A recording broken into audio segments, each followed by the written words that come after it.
இல்லையா? தட்சிணாமூர்த்தியோட சனாதன முனிவர்களுடைய பெரிய மகாரிஷி. இப்போதான் வந்து ரோமரிஷின்னு பேர். ரோமரிஷி வந்து அவர் வணங்கியது திருதாயுகத்தில் வணங்குறார். அவர் வணங்கிய தெய்வமான அமிர்தவரேஸ்வரர் தூணில் சின்னதாக. இப்போ இந்த ஒரு தூண்லேயே ஒரு சின்ன கதையே இருக்கு பாருங்க. இங்கே நடராஜர் தாண்டவ குளத்தில் இருக்காரு. இங்கே வந்து தில்லைக்காளி தாண்டவ குளத்தில் நடத்த 2 பேருக்கும் நடன போட்டி நடக்குது. இவங்களுக்கு மத்தியஸ்தர்களாக இங்கே மகாவிஷ்ணு, இங்கே வந்து பார்த்தீங்கன்னா காரைக்காலமையர் இருப்பாங்க. அப்பா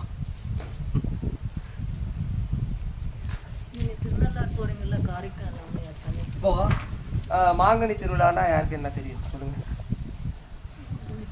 காரைக்காலமையர் தான் கரெக்டாக போயிட்டாங்க இல்லையா? இப்போ பாருங்க இந்த சிற்பத்தில் இந்த சிற்பம் கையெல்லாம் இப்படி மொத்தமாக இருக்குது, முகம்லாம் இவ்வளோ மொத்தமாக இருக்குது, காலெல்லாம் இவ்வளோ மொத்தமாக இருக்குது. சரிதா?